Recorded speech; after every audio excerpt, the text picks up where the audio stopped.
আসসালামু আলাইকুম এভরিওয়ান।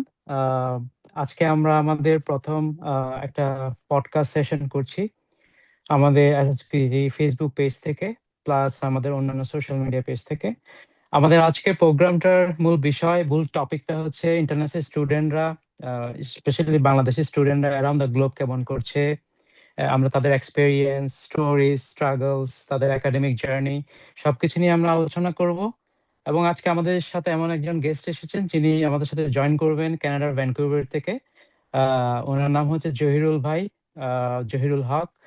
উনি ব্যাচেলর করেছেন ইউকে অ্যাংলো রাষ্ট্রীয় ইউনিভার্সিটি থেকে, এবং উনি এমবিএ করেছেন হার্টফোর্ডশায়ার। প্লাস ওনার লাস্ট যেটা গ্রাজুয়েশন ছিল কানাডার ট্রিনিটি ওয়েস্টার্ন ইউনিভার্সিটি। প্লাস উনি একজন প্রফেশনালি এন্টারপ্রেনার, দুইটা অর্গানাইজেশন উনি চালাচ্ছেন। আমি প্রাউডলি বলতে পারি আমাদের একজন মানুষ যিনি আফ্রিকা বাংলাদেশ বিজনেস ফোরামের মতো একটা অর্গানাইজেশন কারেন্টলি খুব স্মুথলি বেশ কয়েক বছর ধরে উনি রান করছেন। প্লাস পাশাপাশি ওনার একটা বি প্ল্যাটফর্ম আছে যেটা বিজনেস টু বিজনেস ব্যাকগ্রাউন্ড, এবং উনি কানেক্ট করছেন পৃথিবীর সব দেশের মানুষকে নিয়ে। ওনার যে প্ল্যাটফর্ম ওটাকে নিয়ে উনি এগিয়ে যাচ্ছেন। প্লাস আজকে ওনার প্রোগ্রামে উনি বিশেষ করে এসেছেন ইন্টারন্যাশনাল স্টুডেন্টদের যে এক্সপেরিয়েন্স। উনি একজন স্টুডেন্ট ছিলেন ইউকেতে, কানাডাতে, এবং উনি current entrepreneur. So welcome to our show. Zahir ভাই, কেমন আছেন? আসসালামু আলাইকুম। থ্যাংক ইউ তৌফিক ভাই। যারা দেখছেন সবাইকে আমার শুভেচ্ছা এবং অসংখ্য ধন্যবাদ। Happy to be with you today. Thank you. Thank you Zahir ভাই। আপনাকে আমাদের প্রোগ্রামে আসার জন্য অনেক ধন্যবাদ। প্লাস আপনার যেই পুরো জার্নিটা, ওই জার্নিটা আমরা তো শুনবোই। পাশাপাশি আপনার যেই বর্তমান যেই ব্যাকগ্রাউন্ড অ্যাজ এ এন্টারপ্রেনার, আমরা ওখান থেকেই শুরু করি, একদম লাস্ট ফেজ থেকেই শুরু করি। কারেন্টলি আপনি এখন কি করছেন আমাকে যদি একটু ছোট করে বলতেন, এবং আপনার একটা ইন্ট্রো দেন ছোট করে। ওকে, once again thanks. So আমি Zahirul Haque. I was born in Gazipur, near about Dhaka. আর আমার আসলে দীর্ঘ মানে ক্যারিয়ারের বেশিরভাগ সময় দেশের বাইরে। আর মধ্যে আমার পড়ালেখা ইউকেতে, then I was in Africa for long time. Africa থেকে কানাডাতে আসা and almost settled here. এই তো সবকিছু মিলে now exploring different synergies and B2B opportunities based of Canada to the rest of the world. Nice, nice. ভাই, আপনার এইসব পুরো প্রোফাইলিক যে ব্যাকগ্রাউন্ডটা, একাডেমিক প্লাস যে প্রফেশনাল ক্যারিয়ার, যে আপনার ব্যাকগ্রাউন্ডটার পাশাপাশি আমি আরেকটা জিনিস পরিচয় করাই দিতে চাই আমাদের স্টুডেন্ট যারা আছেন। আপনি যে কনসালটেন্সি সাথেও রিলেটেড ছিলেন, হ্যাঁ, এই জার্নিটা কেমন ছিল? Right. কেন আপনি এটাতে হঠাৎ করে কি মনে করে আসছিলেন? Well, I mean, very interesting. তো আপনি, I mean, you have probably informed your audience যে I'm bilingual. So আমি যখন রাইট, একদম early stage I was doing a bachelor in English in Dhaka. So at that time আমার কাছে মনে হয়েছিল যে আমি আমার মাস্টার্স এর জন্য বাইরে যাব। ওকে। Right, so right. তখন টু বি ফ্র্যাঙ্ক বাংলাদেশে আমাদের একটা বড় চ্যালেঞ্জ থাকে টিউশন ফি। সো তখন দেখতেছিলাম যে ফ্রেঞ্চ পারলে ফ্রান্সে পড়ালেখার টিউশন ফি নাই। ওকে। So okay. আমার কাছে মনে হলো যে আমার একটা ফ্রেন্ড ছিল জাহাঙ্গীরনগর ইউনিভার্সিটিতে আইআরএ পড়তো, তো ওর ওর মোটিভেশন এবং আমার দুইজনের এই প্ল্যান মিলে আমি ফ্রেঞ্চ শিখতে গেছিলাম। দেন আই আচ্ছা ভাইয়া, অ্যাকচুয়ালি আই লার্নড ইট। হ্যাঁ। তো ওই সরি, হ্যাঁ প্লিজ বলেন। না, আমি যেটা জানতে চাচ্ছিলাম, আপনি ফ্রেঞ্চটাকে জাস্ট শখ করেই শিখেছেন, জাস্ট বলার না, জন্য, এই যে না আপনি বললাম যে প্রফেশনালি? না, ওই তখন তো অনেক ছোট মানুষ। I mean my okay, as was like, তখন হলো আপনার 2004 সালের কথা, right? I was very right, young. আমার মানে আমি আমার অনার্সের সেকেন্ড ইয়ারে তখন। আর ওকে। তখন এই যে বললাম যে মনে হচ্ছিল যে একটা কিছু টুল দরকার, ল্যাঙ্গুয়েজ জানলে বাইরে পড়ালেখা করতে সুবিধা। তো নাইস, ওইভাবে নাইস। দেন আমার আসলে ওই আর ফ্রান্সে পড়ালেখা করতে যাওয়া হয় না। আই জয়েন্ট আপনার এই বাংলাদেশে আলিয়াস ফ্রান্সেসে আমি জব করছি। এটা আমার প্রথম জব ছিল আলিয়াস স্টুডেন্ট। প্রসেস কি ঢাকারটা ছিল না চিটগাং ছিল? ঢাকায় ঢাকায় ওকে, ঢাকায়। গ্রেট। তো ওই ওই জবটাতে যাওয়ার পরে দেন 1 বছর করলাম। তো বাই দিস টাইম আমার ফ্রেঞ্চের যে ডিপ্লোমা ওইটাও শেষ হয়। এন্ড দেন আমি অ্যাকচুয়ালি আর্মির সাথে যাই ইউএন মিশনে। ও নাইস, এন্ড নাইস ভাই। হ্যাঁ, হ্যাঁ, ইউএন মিশনে তো আমি ক্যাপ্টেন র্যাঙ্ক নিয়ে আর্মির যে দোভাষী ইন্টারপ্রেটার আর কি। সো ওইটা হুম। ফ্রেঞ্চ, ইংলিশ এবং বাংলায় তিনটা ল্যাঙ্গুয়েজ ওখানে লাগে। আফ্রিকাতে আমি গেছিলাম। তো নাইস। ওইটা শেষ করে যখন আমি ইউকেতে যাব, ওই টাইমে আসলে আই কেম অ্যাক্রস কনসালটেন্সি। এটা আমি জানতাম না আগে যে ইট ইজ পসিবল। ঠিক আছে। সো ওই সময় এসে আমার কাছে এই মানে কনসালটেন্সি যারা ঢাকায় আছে, এনাদের সাথে আমার পরিচয়, কথাবার্তা, এটা সেটা। তো এই রাইট। কন্ট্যাক্ট গুলা থেকে গেছে আর কি। হ্যাঁ, থেকে গেছে। লেটার অন কোন একটা ফেসে আই কেম অ্যাক্রস সামবডি, ওই জানতো 10 বছর আগে, এন্ড দ্যাটস আচ্ছা। How I I came to that place. And আপনি নিজেও জানেন যে এইভাবে আপনার সাথে দেখা। জি জি জি জি এই আর জি কি, জি জি। এই না, আর থ্যাংক কি। ইউ সো মাচ জহির ভাই, এটা শুনে অনেক ভালো লাগলো। আমি নিজেও কনসালটেন্সি ট্র্যাকের মানুষ, বাট আপনি Right, যে এটার সাথে ইনভলভ ছিলেন, এটা আমার জন্য right, একটু ভালো হলো, যাতে আমি আপনার অ্যাঙ্গেলটা right, অ্যাড করতে পারবো, আপনার ওই এটা। ভাই, আমাকে right. একটু ছোট করে বলবেন আপনার যে ইউকে জার্নিটা ছিল, হ্যাঁ, that was like first study abroad, যে আপনি স্টেপে হেড করছেন না, ঠিক আছে আপনি বাংলাদেশ থেকে বের হবেন, হ্যাঁ। এখন বের হওয়ার সময় আমাদের সবারই একটা মাইন্ডসেট থাকে যে আমরা যাব, পড়াশোনা শেষ করব এবং আমাদের একটা কেরিয়ার হবে, রাইট? সো আপনার মাইন্ডসেটটা কি ছিল? আপনি যখন প্রথম ইউকে তে যাওয়ার জন্য ডিসাইড করছেন, কেন করছেন এবং কেন আপনি ইউকেটাই চুজ করছিলেন তখন? আচ্ছা, সো আমি ইংল্যান্ডে গেছি 2010 সালে। টু জি বি ফ্র্যাঙ্ক, ওই সময় আমার হাতে খুব কম সময় ছিল, ইউনো। তো এইখানে কিন্তু এই এই মানে কনসালটেন্সি ফার্মের এফিসিয়েন্সির একটা ব্যাপার থাকে। তো আমি 2-3 জনের সাথে যাদের সাথে কথা বলছি, জি। আমি সবার নাম বলতেছি না, বাট আলটিমেটলি যাদের সাথে আমার দেখা হয়েছিল, so they actually like my profile. And ওনারা বলছে যে yes, we have a course, university of Hertfordshire, এখানে we can send you in about 1 or 2 months, মানে কনসিডারিং যে আমার ব্যাংকে ফান্ড আছে। আর ওই সময় 1 মাসের ব্যাংক ফান্ড দেখাইলে যাওয়া যেত, উইচ ওয়াজ অ্যারাউন্ড 10-15 lakhs আর কি, 1 মাস। তো আমি, আমার টাকা অলরেডি ব্যাংকে ছিল, and they did a great job. 1 মাসের মধ্যে সবকিছু হয়ে গেছে। আমার বোধহয় 2 থেকে 3 মাসের মধ্যে I was already in the UK. ওই এফিসিয়েন্সিটার জন্য আসলে ইউকে তে যাওয়া। অন্যগুলা টাইম লাগতেছিল, অনেক কিছু সমস্যা। আর আরেকটা জিনিস বলি, আপনি তো জানেন, সেটা হলো যে ইংল্যান্ডে কিন্তু 2.5 বছরের কোর্স শেষ করা যায় যদি আপনি ব্রেক না নেন। রাইট।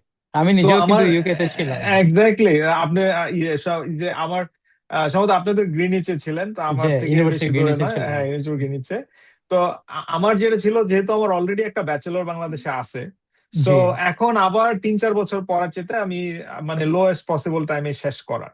আর সো এইটা ছিল মানে ইংল্যান্ডের টার্গেট। সেকেন্ড ভাই। যে, হুম। হ্যাঁ, প্লিজ। ক্যারিয়ার ওয়াইজ বলি একটু। ক্যারিয়ার ওয়াইজ যেটা ছিল যে ইংল্যান্ডের পড়ালেখাটা ওয়ার্ল্ড ওয়াইড খুবই হাইলি অ্যাকসেপ্টেড। মানে এখন আর কি অন্য আরো দেশও দাঁড়াচ্ছে, বাট ওই সময়কার কনটেক্সটে ইংল্যান্ডের বিবিএ বা ম্যানেজমেন্ট স্টাডিজটা ওয়ার্ল্ড ওয়াইড খুবই মানে একটা কম্পিটিবল একটা স্টাডি। আপনি যেখানে যান, ইট ইস ভেরি কম্পিটিবল। হ্যাঁ, এবং মানে আরেকটা জিনিস হলো আমার ল্যাঙ্গুয়েজ অ্যাবিলিটিটা, আমি বাইলিঙ্গুয়াল হইলো তখন আমি বেশি কমফোর্টেবল ছিলাম ইংলিশে। That's why I choose England. মানে তার মানে কি, ভাই টাইম, ক্যাপাসিটি, ক্যারিয়ার, ফাইন্যান্স, এই প্রত্যেকটা জিনিস, এবং ওই এজেন্সি, এই সবগুলা জিনিসই মানে রোল প্লে করছে আর কি। ভাই, ওটা কত সালে ছিল আপনি ইউকে দশে, ইয়েটা জানেন? 2010-এ আর কি।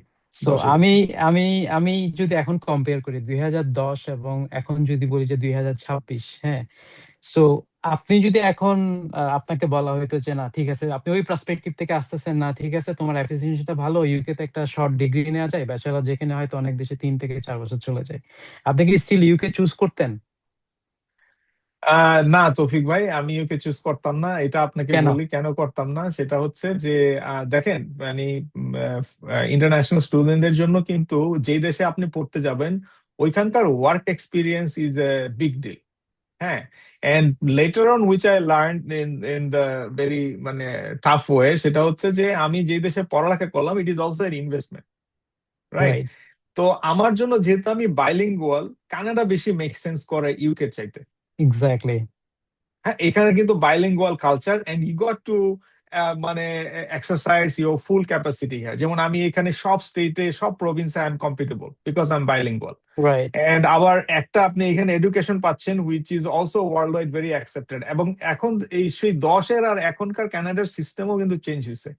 10 সালে কানাডা অনেকটা রিজিড ছিল, but right right. Now opportunity, যেহেতু আমি এখানে আমার নিজের মানে এরপরে আমি আমি হার্টফোর্ডশায়ারের বিবিএ পরে আবার এমবিএ করছি এংলিয়ার রাস্কিনে। দেন এত বছর পরে এখানে এসে আবার কানাডাতে একটা মাস্টার্স ইন লিডারশিপ করছি। তো আমি দেখলাম যে আমার জন্য আমার ল্যাঙ্গুয়েজ স্কিল, আমার যে ব্যাকগ্রাউন্ড, তারপরে মানে ফিউচার প্ল্যান, যেহেতু আমি টু বি ফ্র্যাঙ্ক পড়ালেখা করে এখানকার এক্সপিরিয়েন্স নেওয়া, এটা ওয়াজ এ ফ্যাক্ট। আপনি যেটা প্রথম দিকে আমাকে ইন্ট্রোডিউস করালেন এন্টারপ্রেনার হিসাবে, Canada gave me that field ভাই, টু বি ফ্যাক্ট। তো আমি, I will choose again and again. If you say যে Canada, I will choose again and again. Okay, that's fine. আমরা এখনো ইউকে তেই থাকতে চাচ্ছি। আচ্ছা, হুম, আমাকে একটু বলেন, তখন তো আপনার বয়স অনেক কম ছিল, right? So right. Back in to 2010, 2010-এ আপনি যখন প্রথম ইউকে তে আসলেন, হাউ ওয়াজ দ্য ফিলিং? মানে এটা তো আমাদের অনেকেরই ড্রিম থাকে যে ওকে। যাওয়ার আগে একটা দেশের ব্যাপারে আমরা ড্রিম পোর্ট্রেট করি। হ্যাঁ, আমি লন্ডনে যাচ্ছি। সো আপনার এক্স্যাক্টলি মানে রিয়েল আসলে আপনার এক্সপেকটেশন প্লাস আপনি যেটা রিয়েলিটি দেখছেন, হ্যাঁ, হ্যাঁ। ওইটার মধ্যে আপনি কোনো ডিফারেন্স পান কিনা? আর আপনি যদি ডিফারেন্স নাও পান, সেটা কিভাবে আপনার জন্য আহ, আহ, ওই সময় এক্সপ্রেশন ক্রিয়েট করছে, যে আপনার এক্সপ্রেশনটা কি ছিল মানে রিয়েলিস্টিকলি যখন ফার্স্ট ওকে, আসলেন? মানে থ্যাঙ্কস ফর আস্কিং। অনেক দিনের পুরনো স্মৃতি, কিছু রাইট, দুঃখ, কিছু হাসি বেদনা আছে। But as a whole, England as a country, মানে London specially, it is a place of opportunity ভাই।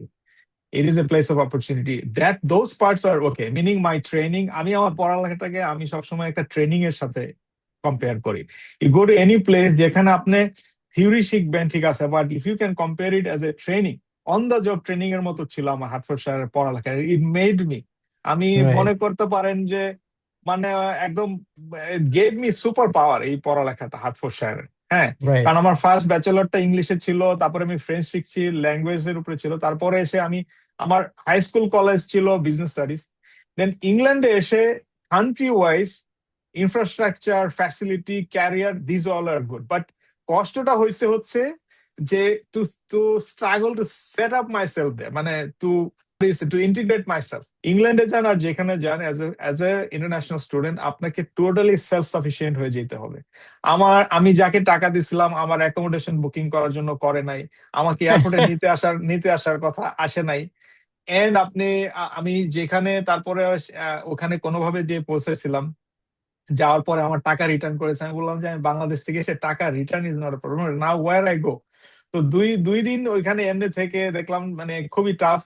ওখান থেকে পরে আমার যেই শহরে আমার ইউনিভার্সিটি ছিল, ইউনিভার্সিটি হার্টফোর্ডশায়ার, মূলত হ্যাটফিল্ড নামে একটা শহরে, এই লন্ডন থেকে 25 জি, জি, মিনিটের বাস। জি, তো ওই হ্যাটফিল্ডে তখন আমি চলে গেছি জাস্ট ইউনিভার্সিটিতে, মানে ক্লাস হবে, ক্লাস তো মিস দেওয়া যাবে না। জি। ইউনিভার্সিটিতে যে ওখানে আমার লাগেজ টাগেজ রেখে আমি ওই শহরেই খোঁজা শুরু করলাম, মানে পায়ে হেঁটে হেঁটে যে কোথায় বাসা টুলেট টুলেট আছে। এন্ড সারাদিন খুঁজে আমি সন্ধ্যার সময় একটা বাসায় আই ফাউন্ড ইট। এন্ড মানে ওইখানে ইট ওয়াজ নট অনলি মানে room share, it was you had to share the bed. ও, তো আমরা হয়েছে কি, আমিও জানতাম না, আর যে আমার সাথে ওই দিন থাকবে তারও সেম প্রবলেম। তো ওর নামটা সম্ভবত ছিল প্রশান্ত, ও শ্রীলঙ্কার ছিল। ও সেম ওকে, প্রবলেম আমার সেম প্রবলেম তারও, এই অ্যাকোমোডেশন একজনের বুকিং করার কথা ছিল, করে নাই। দেন জি, ও খুঁজে খুঁজে আমরা একসাথে আসলাম। দেন আমরা বললাম যে ভাই আমরা দুজনেই মানে একই সিচুয়েশনের, স্টে দ্য নাইট, তারপরে আমরা কালকে আবার নতুন করে দেখা যাবে। দেন ও বোধহয় পরের দিন আবার অন্য একটা অ্যাকোমোডেশনে চলে যায়, তা আমি ওইখানে পরে থাকি আর কি। সো নাইস, এই যে নাইস। এই জিনিসগুলা ওয়াজ ভেরি পেইনফুল, মানে তো পরে শিখছি যে না, you have to be very self sufficient, কারোর উপরে রিলাই করা, ওই মানে যে ফ্রেন্ডের ভাই বা কাজিন হইতে পারে ভালো, no problem, but still have a second backup. ভাই, এখানে একটা কথা চলে আসলো, যেহেতু আপনি যে প্রথম যে প্রবলেমটা ফেস করলেন যে আপনার অ্যাকাউন্টেশন ফিক্স করা ছিল, বাট আপনি দেখলেন যে না। সো এই জিনিসটা কি আসলে কনসালটেন্সি গুলো কি আসলে ওইভাবে মানুষকে মিথ্যা আশ্বাস দেয় যে না ঠিক আছে, বা অথবা কনসালটেন্সি রিলেটেড যে মানুষগুলো আছে, ওরা কি আসলেই বলে যে না ঠিক আছে আমি সব করে দিচ্ছি, বাট রিয়েলিটি আসলে ডিফারেন্ট? যে ওখানে যাওয়ার পরে আপনি যেটা দেখলেন যে আসলে আপনার ফিক্স করা জিনিসটা আপনি পাইলেন না, আসলে কি জিনিসটা বলবো, কেমন ছিল? এই পার্টটা মানে আমি যে কনসালটেন্সির সাথে গেছিলাম, তো অ্যাকোমোডেশন পার্টটা আসলে আমাকে যে আশ্বাস দিছিল, ওইটা ওই অ্যাকোমোডেশন, সেজন্য আমি আর ওই এজেন্সিকে বলি নাই। ওকে, জি, মানে আমাকে একজন আশ্বস্ত করছিল যে যে যে যে ফ্রেন্ড, ডোন্ট ওয়ারি, আমি আমার ভাই আছে, I will take care. So এটা ছিল। সো আমি আর ওই এজেন্সিকে এটা বলি নাই। বাট মানে আমার এক্সপিরিয়েন্স থেকে বলতে পারি যে যে এটা হোক এজেন্সি বা আপনি হয় কি, ফ্রেন্ড বা রিলেটিভ যখন কোনো প্রমিস করে আপনি তখন একটু বেশি ইমোশনাল হয়ে যান, লাইক ইউ ডোন্ট জি, চেক মেনি থিংস, রাইট? এজেন্সির রাইট, সাথে যদি এজেন্সি আপনাকে কমিট করে, you need to check the contract paper, কাকে দিতেছেন টাকা ওখানে, দিস ফ্যাসিলিটিস, তখন আপনি এজেন্সির সাথে নেগোশিয়েট করতে পারেন ভালো। রিলেটিভ বা ফ্রেন্ডস এর সাথে it is a bit grey area, right?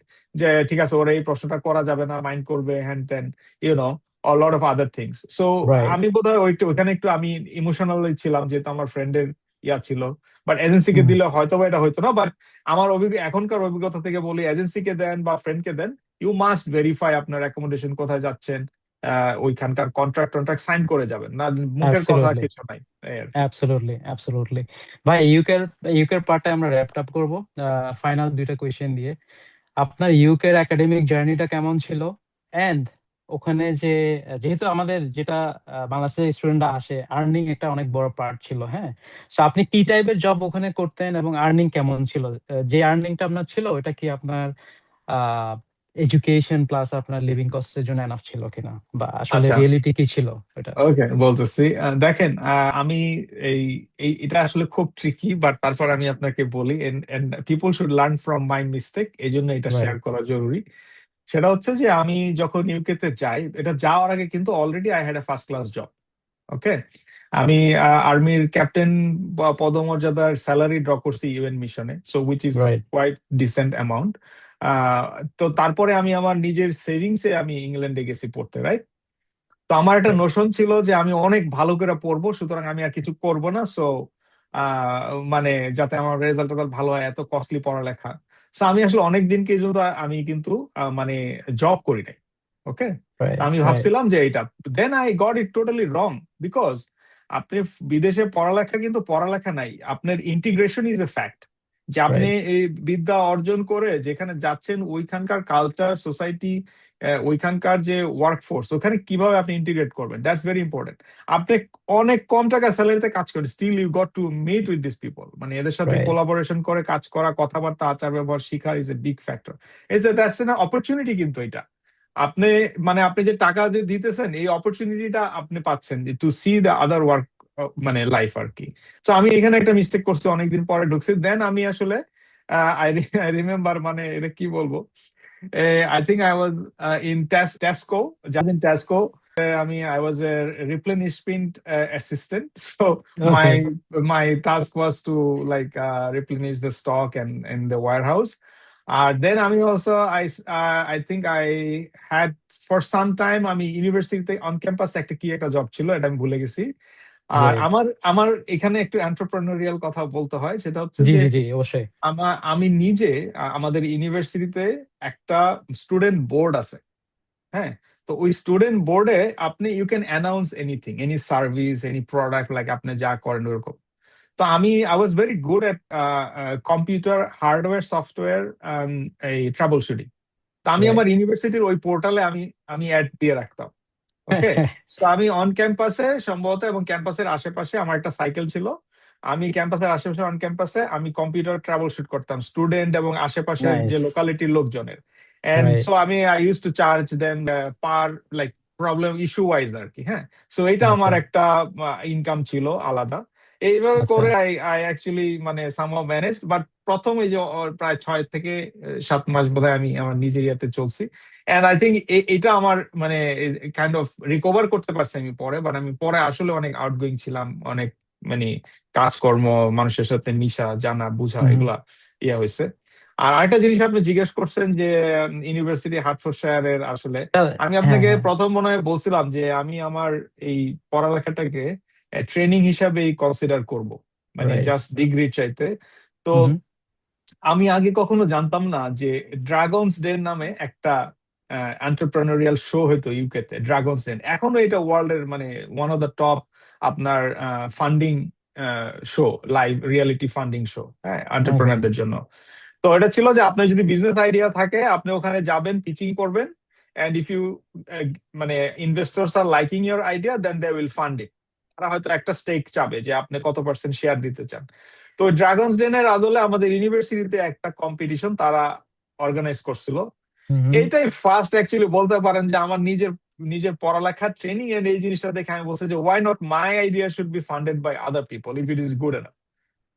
তো আমি ওখানে ফান্ড পাই নাই, কিন্তু এই যে স্পিরিটটা আই ক্যারি ইট ফরওয়ার্ড, এই যে আজকের দিনে পর্যন্ত এখনো আমার 2টা স্টার্ট আপ আছে। তো আমি সেই তখন থেকে I have almost 5 to 6 startups পরে আমি কাজ করছি, বিজনেস লঞ্চ করছি, all of them are successful. And এটা ওইখানকার ইন্সপিরেশন আর কি ভাই। ভাই, হ্যাভিং সেড দ্যাট, আপনার যে এই যে এক্সট্রা অ্যাক্টিভিটি যেগুলো আপনি নিজে থেকে সেলফ মোটিভেটেডলি জিনিসগুলোর সাথে কানেক্ট হওয়ার চেষ্টা করছেন, হ্যাঁ?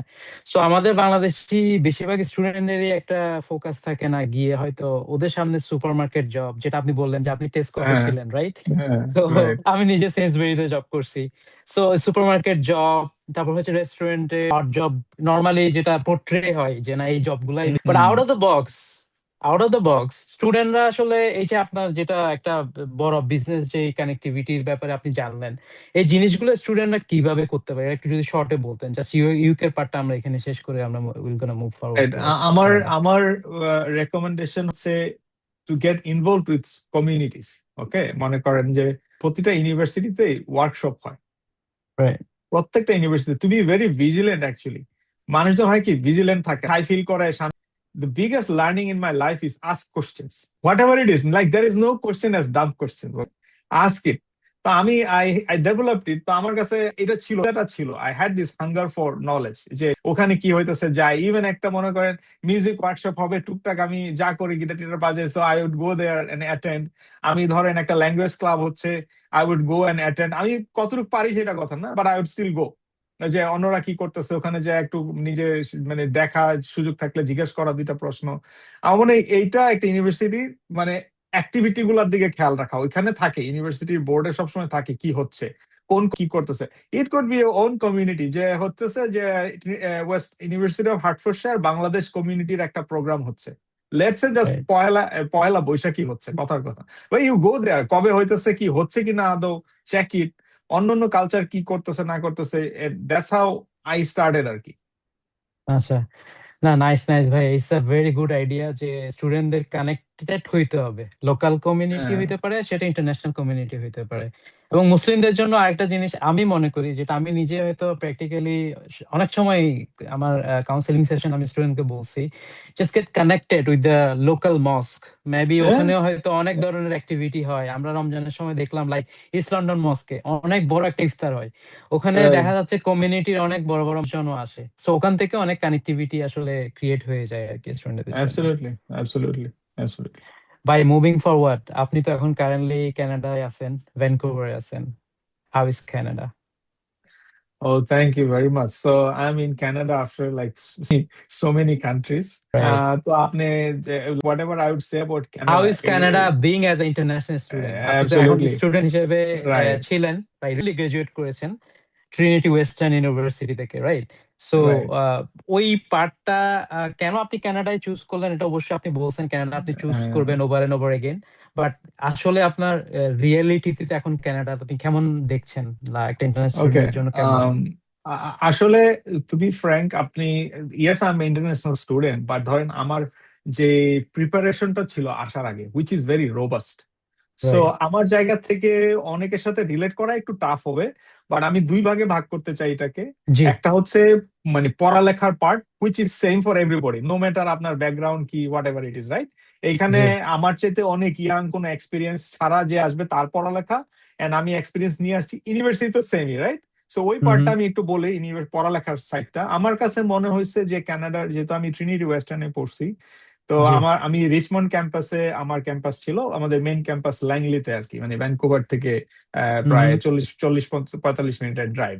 বাট আমি রাইট। ওভারঅল আমার এই এক্সপিরিয়েন্স আমি বলবো যে this people are so flexible and so welcoming, so open, and then they don't judge you. এটা বোধহয় কানাডার ওভারঅল কালচার।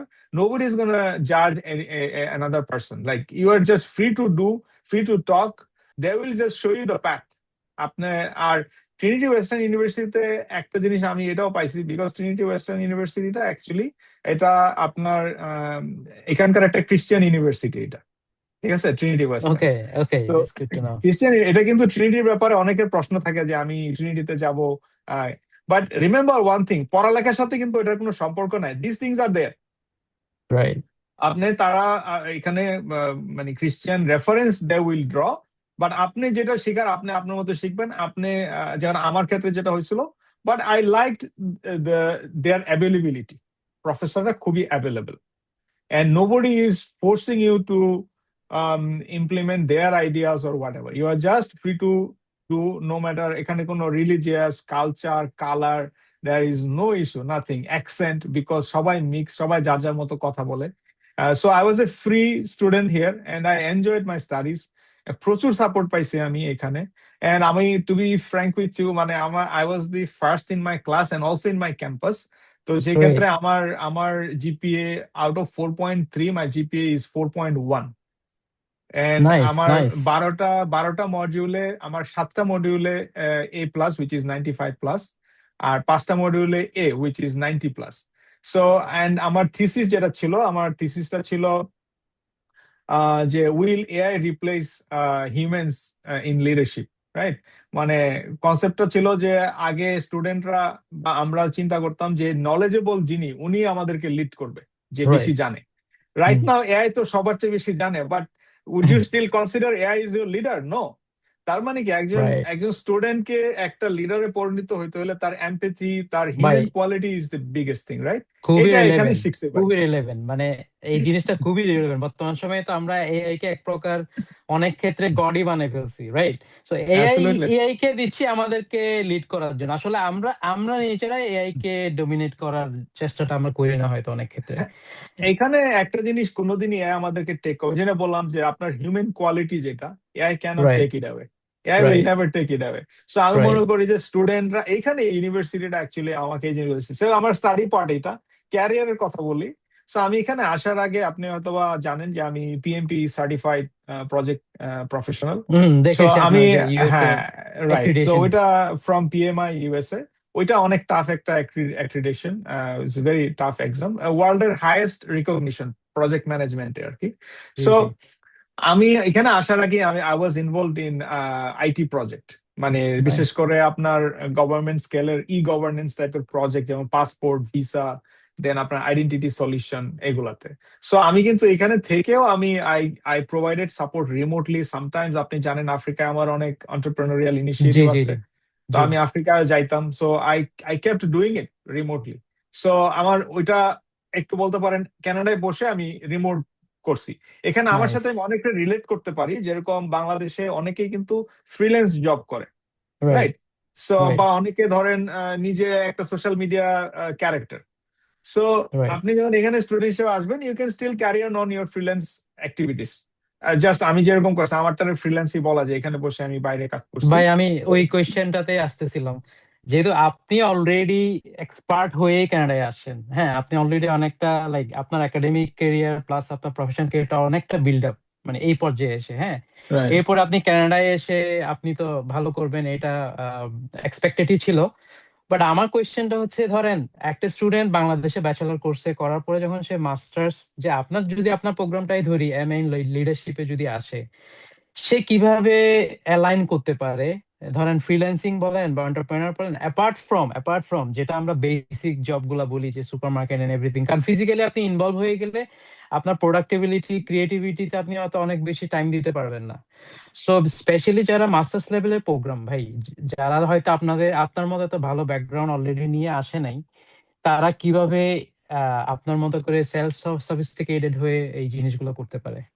আচ্ছা, এইখানে মানে I will have the very first thing that I will say, যে আপনি তো প্রথমে আমি একবার বলছিলাম যে বিদেশে যাওয়ার সময় পড়তে self sufficiency is a big thing. এটা আপনি যতটুকু পারেন আপনি এটা ডেভেলপ করবেন। Second, absolutely. কানাডার প্রেক্ষাপটটা বলি ভাই। কানাডাতে আপনার কন্ট্রিবিউশন আপনার ইজ ইওর গেম চেঞ্জার। কানাডায় আপনি কি রাইট, কন্ট্রিবিউট করতেছেন, সো এই কন্ট্রিবিউশনের জন্য আপনার তো একটা প্ল্যাটফর্ম লাগবে। রাইট, সো এখানে আপনার সবার শুরুটা যেটা, ইভেন যারা পিআর আসে বা যারা আসে, আই উড অলওয়েজ সে যে আপনারা রেলিভেন্ট ভলেন্টিয়ার প্ল্যাটফর্মে যান, রাইট। ভলেন্টিয়ার করেন। মানে that is a free opportunity, আপনি কেউ বাধা দিবে না, এখানে সবাই ওয়েলকাম। আপনার রেলিভেন্ট প্রচুর ভলেন্টিয়ার আছে, এগুলা কিন্তু government funded volunteer organization, right? আমি যে রাইট। এত এক্সপিরিয়েন্স, এবং ইউনিভার্সিটি আপনাকে ভলেন্টিয়ারের সুযোগ দেয় কিন্তু, প্লাস বাইরেও হুম। পাবেন। আমি এখানে এসে আমি 3টা ভলেন্টিয়ার জব করছি, আমি এখনো একটা করি। তো এর মধ্যে একটা ভলেন্টিয়ার ছিল আমার ইউনিভার্সিটির মাধ্যমে, ওয়ার্ল্ডের সবচেয়ে বড় লিডারশিপ কনফারেন্স ভ্যানকুভারে হয়, ওই নাইস, লিডারশিপ কনফারেন্সে ইউনিভার্সিটির হয়ে আমি ভলেন্টিয়ার হোস্ট ছিলাম। Huge nice. এক্সপিরিয়েন্স কিন্তু এটা, আমি এখানে ওয়ার্ল্ড অ্যাবসলিউটলি লিডাররা ভাই। সবাই আসছে। হ্যাঁ, এটা আমার 3 দিনের ছিল, আমরা এটা ফ্রি অফ কস্ট করছি। এখানে একটা সার্টিফিকেট দিছে ওনারা, and then it was great. তারপরে আমি আপনার আলী এক্সপ্রেসে যেহেতু আমি আগে জব করছি, এখানকার আলী এক্সপ্রেসে আমি যোগাযোগ করছি, এসে ওদের মেম্বার হয়ে গেছি। তো নাইস। এখানে যাওয়ার পরে ওদের একটা আপনার ভার্চুয়াল এক্সিবিশন হয় আলী এক্সপ্রেসে প্রতি বছর একবার। তো আমি এসে প্রথম বছরের ভার্চুয়াল এক্সিবিশন আমি বলছি যে আই ওয়ান্ট টু ভলেন্টিয়ার। তো তাদের অপরচুনিটি ছিল, বলছে okay no problem, come on board. ওইটা আমি করছি বেশ কিছুদিন। ওকে, সো ওইখানে মানুষের সাথে মিশছি। দেন আমি আমাকে একজন রিচ আউট করলো একটা বিষয়। তো পরে দেখলাম যে they are part of a volunteer organization এইখানে, ওটার নাম হলো ভিশন টু রিয়ালিটি। মানে ইমিগ্রেন্ট যারা আসে এনাদের কিভাবে এরা বিজনেস করবে এটা নিয়ে তারা ফ্রি অফ কস্ট হেল্প করে। আমি ওদের ফাইন্যান্স কোঅর্ডিনেশন হিসাবে, এখনো ওদের ভলেন্টিয়ার হিসাবে কিন্তু আমি আসি, মানুষকে হেল্প করি এখানে যারা আসে নতুন, তাদেরকে ভেরি কিভাবে নাইস। কানাডা ইন্টিগ্রেশন হবে এই। নাইস ভাই, খুবই সুন্দর, খুবই সুন্দর। এইসব কানেক্টিভিটি করতে পারলে একটা স্টুডেন্টের আসলে লাইফই চেঞ্জ হয়ে যায়। ঠিক আছে, বাট আমার কাছে যেটা মনে হয়, কানাডায় আসলে আমরা যে ভলেন্টিয়ারে নিজের টাইমটা স্পেন্ড করব, ওই জিনিসটাই মাথা থেকে ফেলে দিই। আমরা আমরা হচ্ছে আওয়ারলি স্লেভ হয়ে যাই, রাইট? এখন হ্যাঁ, ধরেন আমরা যখন একটা জবে ঢুকি, আমরা চিন্তা করি যে 1 আওয়ার মানে 1 আওয়ার জব করলে আমি হয়তো $20-25 আমরা এরকম পাবো। এই জিনিসটা আমি হয়তো ফাইন্যান্সিয়ালি ওইভাবে নিজেকে আসলে আওয়ারলি স্লেভের মধ্যে রেখে দিই। বাট এই এক্সট্রা কারিকুলার অ্যাক্টিভিটি যেগুলো আছে, যেগুলো যে হিউজলি স্টুডেন্টকে বুস্ট করে কেরিয়ার ক্ষেত্রে, সেটা আমরা অনেক সময় রেকগনাইজ করতে পারি না। ভাই আমাকে মনে একটু পড়ে বলেন, না। কানাডাতে এই যে স্টুডেন্টরা যাওয়ার পরে প্রথম যে কাজটা করে, হয়তো ভালো একটা অ্যাকোমোডেশন খোঁজার চেষ্টা করে, এটা কি আসলে ইউনিভার্সিটি, যেমন ধরেন আমরা মেইনলি চিন্তা করি যে ভ্যানকুভারে গেলে হয়তো আমরা ডাউন টাউন বা এইসব জায়গায় থাকার চেষ্টা করি। আমার ইউনিভার্সিটিটা হয়তো দেখা যাচ্ছে ডাউন টাউন থেকে অনেক দূরে। সেই ক্ষেত্রে স্টুডেন্টরা, আপনার কি সাজেশন থাকবে যে স্টুডেন্টরা কি ইউনিভার্সিটির আশেপাশে থাকাই ভালো, না ডাউন টাউনে থাকলে ওদের কানেক্টিভিটি বাড়বে বা ওদের জবের ক্যারিয়ার ক্ষেত্রে ভালো হবে? আবার অন্যদিক দিয়ে একাডেমিক্যালি সেটা হ্যাম্পার করবে কিনা যদি একটু ডাউন টাউন বা সিটির দিকে থাকে? অথবা অ্যাকোমোডেশনের হ্যাঁ, কস্ট ওয়াইজ কোন দিক দিয়ে ভ্যারি করে বেশি? আচ্ছা, এটা তো আপনাকে আমি একটু বলি। এখানে আপনার সবার যেটা হাই প্রায়োরিটি থাকে সেটা হচ্ছে আপনি regardless of study or job, সবার জি, একটা ইয়া থাকে যদি আপনার আমি বোথ পার্সোনাল। পার্সপেক্টিভ থেকে বলতেছি যে কোন হ্যাঁ, জায়গায় এটাই থাকাটা বলতেছি। ওদের জন্য বেস্ট হবে আর কি। রাইট। প্রথম জিনিসটা যেটা দেখা উচিত সবার সেটা হচ্ছে যে আপনি যেখানেই থাকেন আপনার কানেক্টিভিটির এখানে পার্সোনাল, যদি আপনার ভেহিকল না থাকে, বেস্ট হচ্ছে আপনার এই যে আমাদের স্কাই ট্রেন বলি আমরা এখানকার যেটা জি, মেট্রো। তো আপনি জি, স্কাই ট্রেনের কাছাকাছি থাকা, এটা হচ্ছে প্রথম। এরপর হচ্ছে আপনি কত ভালো লোকেশনে থাকতে পারেন। ভালো লোকেশন আমি ওইটারই বলতেছি যেখানে আপনার অপরচুনিটি আছে। ওকে, এইটা রাইট। অনেকটা। আবার একটা আমার লন্ডনের ইসে ফেরত যাইতে হয়। তা আমি কিন্তু হ্যাটফিল্ডে থাকছি। বাট দেখেন, হ্যাটফিল্ড কিন্তু ইকোনমিক হাব না, ওইটা হচ্ছে লন্ডন। রাইট, আমি ওখানে শিখছি ঠিকই, বাট আমার আবার কোনো কিছুর কানেক্টিভিটির জন্য লন্ডনে আসতে হতো। Right, right. সেক্ষেত্রে যেমন আপনি ধরেন লন্ডনে ছিলেন, you you may have far more interaction with people, কারণ এখানে শত শত মানুষ থাকে, রাইট? হুম, হাজার হাজার রাইট। মানুষ থাকে। যেই টাইপের বিজনেস চান ওই টাইপের আছে। হার্টফোর্ডশায়ার কিন্তু অত এ না। যেমন আমি এইখানে বলি, যেমন দেখেন, আই একদম টু দা পয়েন্ট, আমার ক্যাম্পাস দুইটা ছিল, একটা হচ্ছে ল্যাংলি, একটা হচ্ছে জি। রিচমন্ড। তো হুম, রিচমন্ডটা ভ্যানকুভারের খুব কাছে, বা ভ্যানকুভারের মধ্যেই বলতে পারেন, একদম সীমানাতে। হুম, ল্যাংলিটা 45 মিনিটস দূরে। আমি কিন্তু হুম। ইউকের ভুল আর এখানে করি নাই। আমি চলে আসি রিচমন্ড। এটাই তো রিয়েল লাইফ এক্সপিরিয়েন্স, যে আপনি ইউকে তে যেটা করছেন এটা কিন্তু আপনাকে মানে একটা স্টেপ আগাই দিছে কানাডায় অলরেডি। কারণ হ্যাঁ, আপনি হ্যাঁ, জানেন যে কি হইতে যাচ্ছে। সেটাই। আরেকটা জিনিস বলি, এখানে কনসালটেন্সিদের যে রোলটা থাকে, অনেক সময় জি, কি হয়, জি। একটা জায়গাতে আপনার বলেন যে হেই, ওইখান থেকে জাস্ট 45 মিনিটস এর ড্রাইভ। বাট এই 45 মিনিটস এর ড্রাইভের সাথে কিন্তু আরো টাইম অনেক কেটে। আর যেটা হয়, আপনি আউটটা করবেন কয়েকদিন গেলে আপনি বলবেন ধুরো অনেক দূরে, ভ্যানকুভার যাব না, থাকে এখানেই থাকি। আবার একটা জিনিসও আগে গেলে তো অ্যাকোমোডেশন। But right. আপনি তাইলে তাহলে তো ঢাকায় থাকতে পারতেন। আপনি এত দূরে এসে এখানে লক্ষ লক্ষ টাকা দিয়ে কেন পড়তেছেন? আপনি অ্যাকোমোডেশনে $100 বেশি যাবে, আপনি তাই বলে দূরে থাকবেন? আপনি সবসময় থাকা উচিত একটা হাব যেখানে ইভেন্ট হচ্ছে, মানে আপনার ইন্টারন্যাশনাল বিভিন্ন এক্সিবিশন, সিম্পোজিয়াম, বিভিন্ন রকম জায়গার লোকজন আসে। এটা কোথায় হয়? এইটা হয় মানে বেসিক্যালি সিটি সেন্টারের আশেপাশে। তো আপনি রাইট। একদম সিটি সেন্টারে থাকা উচিত না, অনেক কস্টলি। বাট একটা এমন জায়গায় থাকেন যেখানে অ্যাক্সেসটা ভালো, স্কাই ট্রেন আছে, মোটামুটি কষ্ট হয় না যাইতে, সুতরাং আপনি ফ্রিকোয়েন্সিটা ভালো থাকে, রেগুলার যাওয়া আসা। হুম, বিভিন্ন অফিসে আপনি ধরেন জবই খুঁজবেন, আপনি দূরে হইলে আপনাকে বলবে যে না তুমি তো লেট হবা, অনেক দূরে, পার্সোনাল গাড়ি নাই। সুতরাং আপনি রিচে যে এলাকায় আপনি একটা পার্ট টাইম জব করবেন, আপনি ওইদিকে যদি লোকেটেড থাকেন বা আপনার ট্রান্সপোর্টটা থাকে, it is an hmm advantage. আর আরেকটা বলবো, যারা পারে আর কি, if you Bangladeshi drivers license যাদের আছে, hmm come here, good get idea. Your license, get your license as soon as possible. কারণ আপনাকে অনেক জবে লাইসেন্স লেখা থাকে রিকোয়ারমেন্ট, এখানে লাইসেন্স ছাড়া একদম অচল। এখন তো বাংলাদেশের লাইসেন্স কি কানাডায় অ্যাকসেপ্টেড? এখানে অ্যাকসেপ্টেড না, বাট আপনি এখানে যেটা আমার আমার নিজের অভিজ্ঞতা বলে, আমার বাংলাদেশে প্রায় 8 ইয়ার্স এর এক্সপিরিয়েন্স নিয়ে আমি আসছি ড্রাইভিং এর। এখানে হুম আসার পরে ওরা আমাকে যেটুকু অনার করছে সেটা হচ্ছে যে আমাকে ওরা মানে ওই লার্নার্স এ আর নেয় নাই। লাইক আমাকে প্রবেশনারি আর কি ইয়াটা দিছে, কিন্তু আপনার যে আমি কি করতে পারছি, ওই আসার পরে আমি আমার এখানে একটা টেস্ট হয় যেটা নলেজ টেস্ট বলে, ওই টেস্টটা দিলাম। টেস্টটা দেওয়ার পরে ওরা আমাকে একটা ইয়েলো লাইসেন্স দিছে। ওইটাতে ও আমি ইয়েলো লাইসেন্স আমি বলে গাড়ি চালাইতে পারবো, বাট আমার এখানে একজন লোক কিনে চালাইতে হবে। ওইটা হুম কেন? ওইটা হচ্ছে আপনি ওই লাইসেন্সটা দিয়ে এখানে একটু চালানো শিখেন, কিছু স্কুলে যান বা কারোর সাথে চালান বা কারো গাড়ি রাইট চালান সাথে নিয়ে। ওইটা আপনি যত তাড়াতাড়ি অ্যাকুয়েন্টেড হবেন রোড টুর নিয়ে, দেন আপনি ল্যাঙ্গুয়েজ টেস্ট বুক করে টেস্ট দিয়ে দিবেন। আপনি ভালো হলে তো টেস্ট পাস করবেনই, রাইট? সো আমার ভাই এখানে দুই, হুম, হ্যাঁ হ্যাঁ প্লিজ গো অন। বললাম যে আমার জানার পরে আমার এখানে 2 বার লাগছিল টেস্ট পাস করতে, but it is a good nice experience, nice. আমি শিখছি। তো এই আর কি। আমার এক্সপিরিয়েন্সটা শেয়ার করে, আমি কিন্তু একবারে পাস করছি বাংলাদেশে, কিন্তু আমি হ্যাঁ, কখনো ওইভাবে ড্রাইভ করি নাই। হ্যাঁ হয়তো ফ্রেন্ডের গাড়ি টুকটাক চালাইছি, বাট আমি পার্সোনালি কখনো ওইভাবে গাড়ি চালাই নাই বাংলাদেশে। এখানে ওয়ান টেস্টে চলে গেছি। তো ফ্যান্টাস্টিক এটা আমার ফ্যান্টাস্টিক। আমার আমিও মানে আমি কি বলবো, আমার তো আশাই ছিল না যে প্রথমবার আমি পাস করব, বুঝছেন? তো মোটামুটি 10-12টা ক্লাস নিছি, এন্ড দেন আলহামদুলিল্লাহ হয়ে ফ্যান্টাস্টিক। গেছে। না, আমার হ্যাঁ একটা, এটা আমারটা হয়েছিল ওভার কনফিডেন্স, রাইট? আমি যেহেতু আগে চালাইছি, তো আমি এখানে এসে আমি আর কি প্রথম টেস্টে আর কি ক্লাস একটা দুইটা ক্লাস করে প্রথম টেস্টে চলে গেছি, which was a mistake. You should right. Take some class. আমাদের নেক্সট সেগমেন্টে আমরা যেই টপিকটা নিয়ে আলোচনা করব, আমরা অলরেডি কানাডার লিভিং এন্ড এভরিথিং এগুলো নিয়ে অলরেডি আমরা কভার করেছি। আমরা অলরেডি লাস্ট পার্টে চলে আসি, যেটা আমরা বেসিক্যালি আপনি তো একটা সাকসেসফুল ক্যারিয়ার থেকে এসেই আরেকটু হাই প্রফেশনালি ভালো করার জন্য কানাডা এসেছেন। বাট আমার যেটা কোয়েশ্চেন আসলে, বাট বাংলাদেশের কারেন্ট সিচুয়েশনে স্টুডেন্টদের একটা ড্রিম হয়ে গেছে মোস্টলি, আমি বলবো না সবারই, অলমোস্ট লাইক 70-80% স্টুডেন্ট চায় যে বাংলাদেশ থেকে বের হয়ে পৃথিবীর হয়তো দেখা যাচ্ছে ওয়েস্টার্ন কান্ট্রি গুলোই প্রেফার করে। এখন ওয়েস্টার্ন কান্ট্রি গুলো আসার ক্ষেত্রে ওদের ওদের যেটা ড্রিম পোর্ট্রে ইন জেনারেল আর কি, সো ওরা এখানে আসবে, পড়াশোনা করবে, এখানেই সেটেল হবে।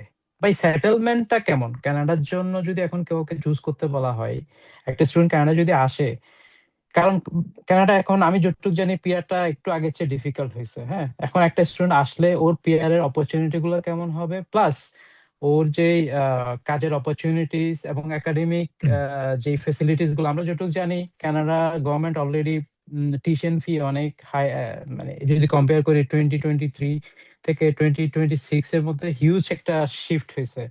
লাইক আমরা যখন 23-24 এর স্টুডেন্ট এসছে, তখন কিন্তু ওরা $10,000 থেকে $12,000 লিভিং কস্ট শো করে কিন্তু চলে আসছে।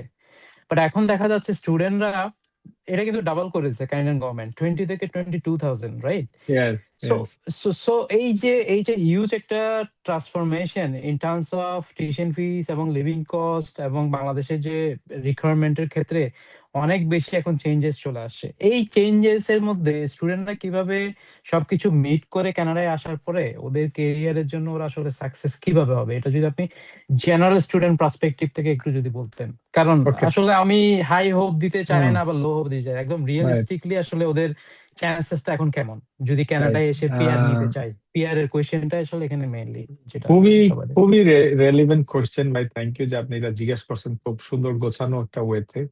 And hmm I would say যে আলটিমেট টার্গেট হচ্ছে এখানে পিআর হন, সেটেল হন আর না হন, if you come as a student, you must get Canadian experience. That means Canadian workforce এর experience. আপনি এখানে 1 বছর মাস্টার্স করবেন, 2 বছর মাস্টার্স করবেন, 3 বছর আপনি এখানে কাজ না করে যাবেন, either you stay or you go. এখন 3 বছরকে যদি আমি প্রথমে ধরি যে which is a like by default পাচ্ছি আমরা, রাইট? এখানে একটা মাস্টার্স করলে বা একটা ব্যাচেলর করলে আমি এখানে পিজিডব্লিউপি পাচ্ছি, মানে 3 ইয়ার্স আমি থাকবো। এখন রাইট। এই 3 ইয়ার্স আমি কিভাবে ইউটিলাইজ করব? আমি প্রথম যে জিনিসটা আমি বলি, এবং আমার লাইফে আমি সবসময় দেখছি, আপনি যেই ওয়ার্ক লোকেশন টার্গেট করবেন, ওই ওয়ার্ক লোকেশনের রাইট নাও কি রিকোয়ারমেন্ট আছে, আর কি চেঞ্জ হইতে পারে আগামী 3 বছরে, রাইট? এমন কিছু না যে আপনি একটা ব্যাচেলর করছেন so you are qualified, no, competition is very high. Everybody coming from this countries anywhere in the world, বাবা মা ওই ভালো ছাত্রটাকেই টাকা পয়সা দিয়ে পাঠাচ্ছে, রিমেম্বার দ্যাট। অথবা যে ভালো ছাত্র না, দে হ্যাভ এনাফ ফান্ড, তারা এখানে এসে বিজনেস করবে। You have to still learn কেমনে এখানে বিজনেস করতে হয়। রাইট। তো আমার অবজারভেশন এবং সাজেশন হচ্ছে যে, ভাই যেমন আমি পোলাপাইনের তো একটা, ভাই একটু ইন্টারাপ্ট করি, আহ, ওদের তো একটা চিন্তা থাকে, কানাডায় স্টেপ ইন করলাম, দ্যাটস ইট, সব হয়ে যাবে। আসলে কি এরকম? রিয়েলিটি কি no, এরকম? এখানে সবাই ট্যালেন্টেড ভাই, এখানে সবাই সেম, এখানে কারো কেউ কম বেশি এরকম কিছু নাই, সবাই আসে। আপনি যদি, হ্যাঁ, কারো ভাগ্য সুপ্রসন্ন আল্লাহ করে দেয় সেটা ভিন্ন বিষয় ভাই, বাট জেনারেল পাবলিক আমাদেরকে স্ট্রাগল করে কম্পিট করেই একটা পজিশন করতে হয়। আমি আমার এক্সপিরিয়েন্সটা বলি, যে যেটা আমি খুব সবসময় আমি মেনটেন করি। যেমন আমি কানাডাতে যাচ্ছি, ভ্যানকুভারে যাচ্ছি, এখানকার কি জব রিকোয়ারমেন্ট, এটা আপনি যখন আসবেন, এর আসার আগে আপনি ইন্ডিডে দেখেন, গ্লাসডোরে দেখেন, মনস্টার জব ডট কমে দেখেন, বা কানাডার যে Canada jobs dot GC dot CA আছে, এখানে দেখেন আপনি কি জব করবেন, ওইটার এই জবগুলো আগে দেখেন কি চাচ্ছে এইসব জবের রিকোয়ারমেন্ট। যেমন আমি project expert, like IT project expert, একটা আইটি প্রজেক্টের প্রফেশনালের এখানে পিএমপি একদম mandatory, there is no alternative. Right. আপনি তাইলে তার মানে কি, আপনি খালি এখানে এসে আইটি তে এমএসসি করবেন, MSc in computer science, it can give you a job, but আপনি কম্পিটিশনে আপনি আপার হ্যান্ড থাকতে you must get a relevant certification. এই রাইট। নর্থ আমেরিকা বিশেষ করে it is same for US and Canada. আপনি right. Professional certification is a must, যেটা আপনাকে ক্রাউডের থেকে আলাদা করে দিবে, রাইট? এন্ড এই যেটা আমি বললাম, যে এখানে আসলে আপনি যখন এনাফ ল্যাঙ্গুয়েজ এবিলিটি নিয়ে আসবেন, হুম। it plays a vital role. Like your English is good, আপনি আরেকটা ভাষা জানেন, French or any other language, it is a huge advantage. তার মানে কি, নর্মাল পড়ালেখা, you should be good at what you are studying, industry connection, মানুষের সাথে কানেকশন, ভলেন্টিয়ার সার্ভিস, তারপরে আপনার ডোমেনের সার্টিফিকেশন, এন্ড আপনার ল্যাঙ্গুয়েজ এবিলিটি, এই সবগুলো জিনিস আপনাকে একটা ম্যাট্রিক্সের মতো হিসাব করে আসতে হবে, যে আগামী 2 বছর যে আমি কানাডা পড়বো, এই 2 বছরে I will perfect all this 3-4 different angles, right. Absolutely, absolutely.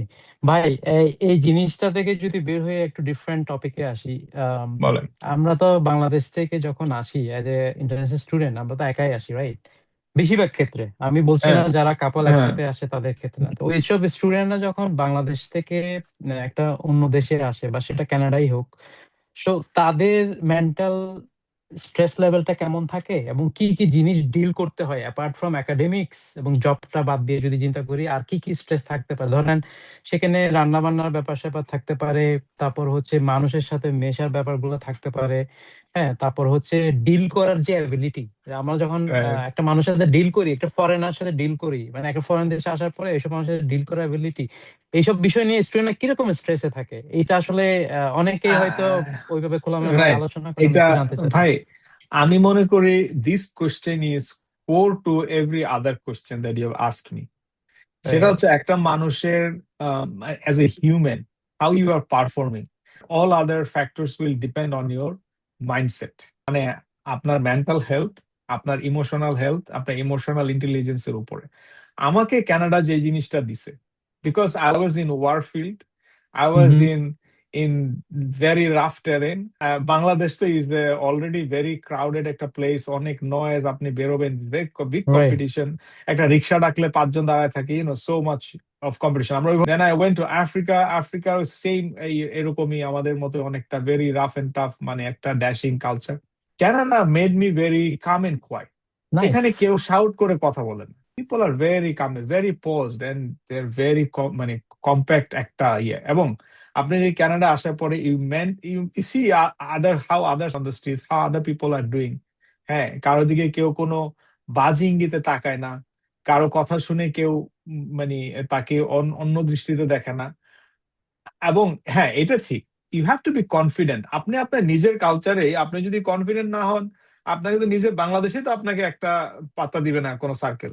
So you right. Have to build yourself, work on yourself. আর এখানে এসে আমি ভ্যানকুভারের ক্ষেত্রে বলি ভাই, আমি বাই দ্য ওয়ে, আমি আমি যেহেতু রান্না বান্না করতে পারি, এটা আমার জন্য একটা প্লাস পয়েন্ট। কিছু বেসিক হুম। রান্না বান্না শিখে আসা উচিত।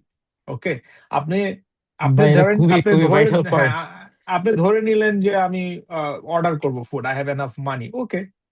বাট লং টার্মে আপনি যখন অর্ডার করে ফুডটা খাবেন, it can hamper your physical and mental health both.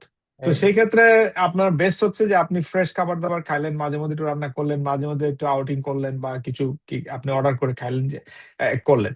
And আরেকটা জিনিস বলি, ভ্যানকুভারে যেটা is very important for Vancouver, British Columbia stay, এইখানের প্রভিন্সটা, যেমন এই বছরে এখানে কোনো স্নো হয় নাই। ও।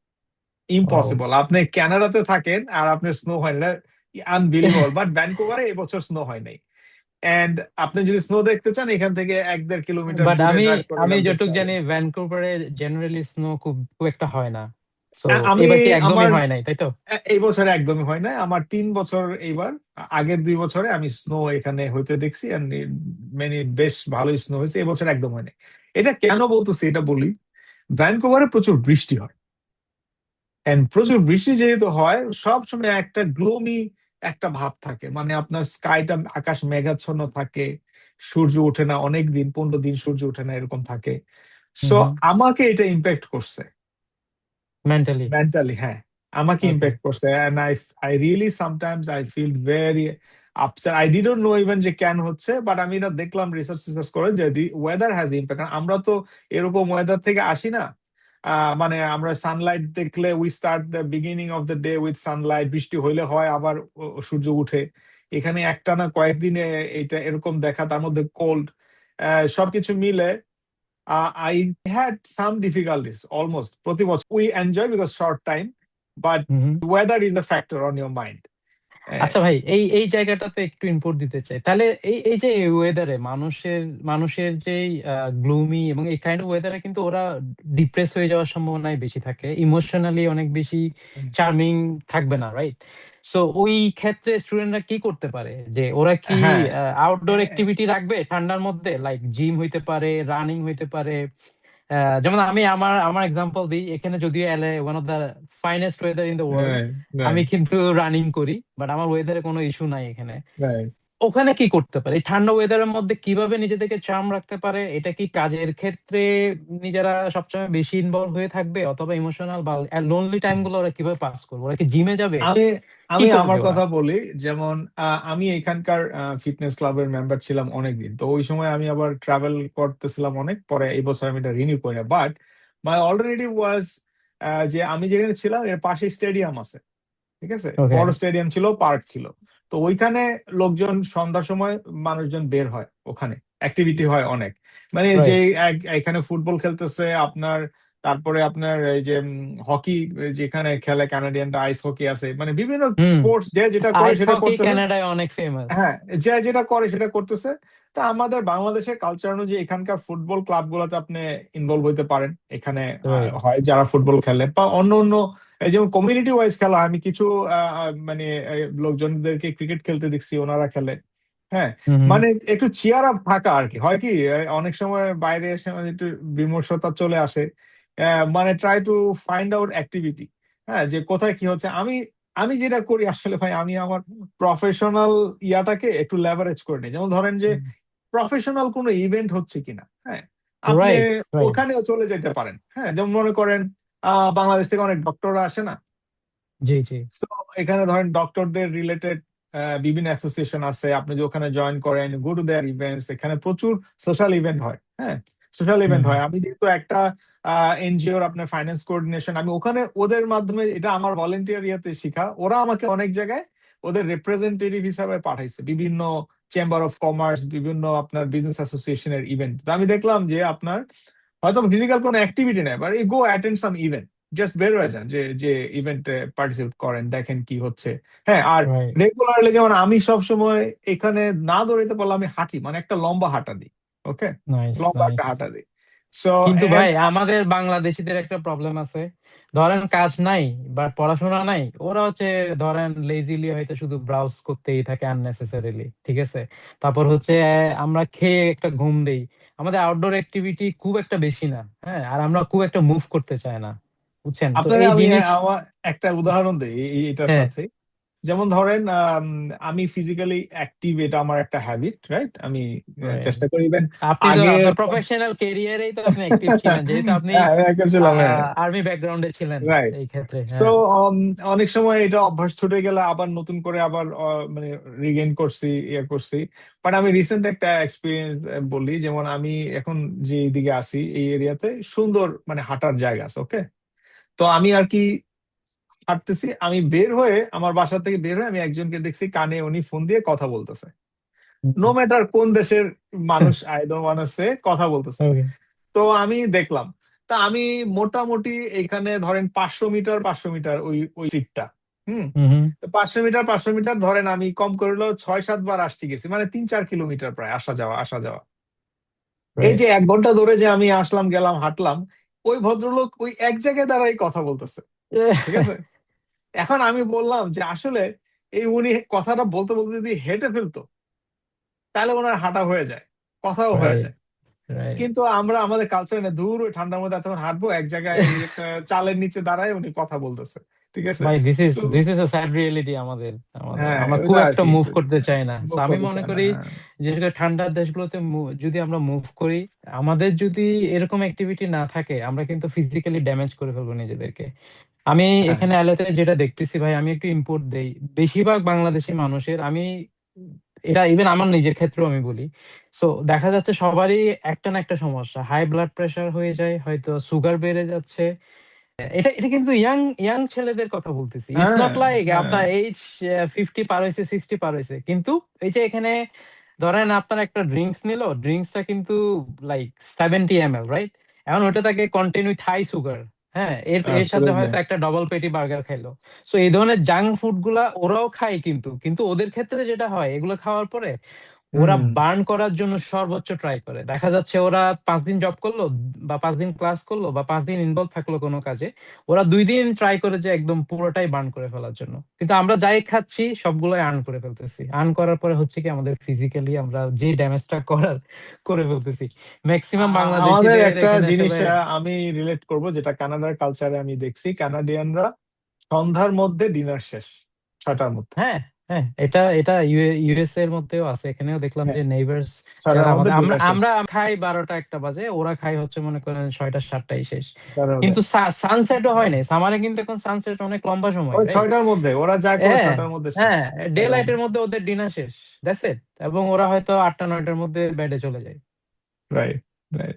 এটাই আর ওদের আপনার কালচার আর কি। আপনার টাইম জোন মানে এলএ, ভ্যানকুভার, সিয়াটল তো সেম টাইম জোনে, সেম টাইম ঠিক জোন, আছে? রাইট? সো আমি let's at some point of time they might have been the same population, right? মানে অ্যাবসলিউটলি।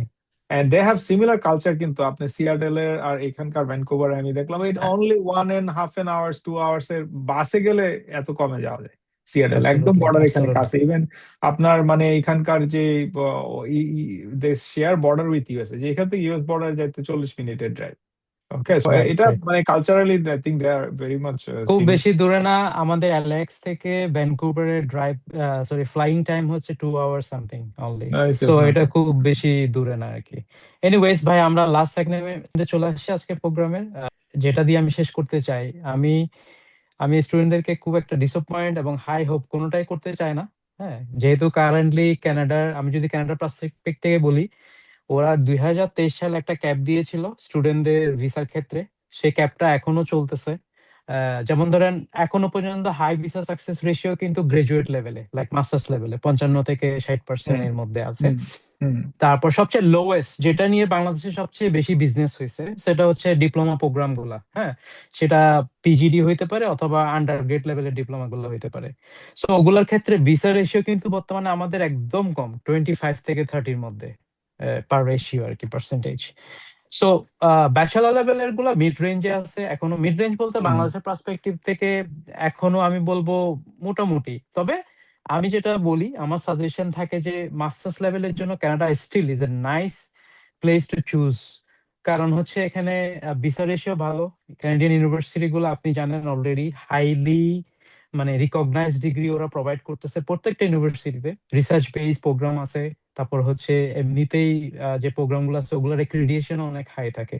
ঠিক আছে ভাই, আপনি বাংলাদেশের স্টুডেন্টদের জন্য লাস্টে কি বলবেন যে কানাডা আসার ক্ষেত্রে ওরা ব্যাচেলর লেভেল, ডিপ্লোমা লেভেল না মাস্টার্স লেভেল, কোন লেভেলটা চুজ করলে ভালো হবে? আর যদি ব্যাচেলর লেভেলই চুজ করে বা ডিপ্লোমা লেভেলই চুজ করে, তাদের কি কি জিনিসগুলো দেখা উচিত এবং ওদের প্রিপারেশনটা কেমন হওয়া উচিত? লাস্ট একটা যদি র্যাপ আপ দেন আচ্ছা, আমি স্টুডেন্টদের জন্য। আমি তো বাইরের পড়ালেখাটাকে আমি মেইনলি দেখি it is an investment on your career, ও আরেকটা রাইট? জিনিস অ্যাড করি ভাই, 2027 সালে 2023-এর যে ক্যাপটা ছিল, প্রবাবলি ওটা 27 সাল পর্যন্ত আছে, কিন্তু এরপরে হয়তো ওরা ক্যাপটা উঠাইও দিতে পারে, আবার নতুন করেও দিতে পারে। উঠাই দিলে তো হয়তো আবার অপরচুনিটিস অনেক বাড়বে আর কি। সো এখন সেই পার্সপেক্টিভ থেকে আপনি ফিউচার স্টুডেন্ট যারা আসতে চাই, তাদের ক্ষেত্রে আপনি কি বলবেন এবং তাদের জন্য আপনার সাজেশনটা কি থাকবে আচ্ছা, ওভারঅল আর আমি কি? হ্যাঁ, আমি আলটিমেটলি যারা আসতে চায়, ধরেন এখানে দুইটা গ্রুপ আছে, those who are planning, those who are exactly ready, যে I will just move, right? So right. একটা কানাডা আসার বিষয়ে, no matter what, you need a long term preparation, you need a plan. And সেই ক্ষেত্রে আমার সবচেয়ে ভালো, I mean, consultancy firm can be a good advisor. If there is a good consultancy firm, get their advice. ওকে, এখানে দুইটা জিনিস আছে, কেন বলি? কারণ আপনি দেখেন, একটা সাবজেক্টে আপনি পড়বেন, এটা কিন্তু খালি যে সাবজেক্টটা অনেক দামি হইলেই আপনি সাকসেসফুল হবেন না, দ্যাটস নট দ্য কেস। কারণ রাইট। এইখানে কিন্তু সব ইনস্টিটিউশনকে এরা সমান চোখে দেখে। হ্যাঁ, রাইট। কারণ সবই গভর্নমেন্ট অ্যাক্রিডিটেড, মানে এক্সেপ্ট ফর ফিউ আর কি, বাট মোস্টলি যে কোনো একটা ইউনিভার্সিটিতে আপনি আসলে আপনার যদি ইয়ার টিয়া ভালো থাকে, হ্যাঁ। কিন্তু যেই জিনিসটা করতে হবে সেটা হলো যে আমি আপনার বললাম যে এখানে সাকসেসের জন্য আপনি লং টার্ম প্রিপারেশন নিয়ে আসেন। মানে আপনি কি জবে আপনি যাইতে চান, কারণ এখানে আসার পরে আপনি বাংলাদেশের মার্কেট নিয়ে আর চিন্তা করে লাভ নাই, বিকজ আপনি অ্যাটলিস্ট তো 3 বছর এখানে আপনি কাজ করবেনই।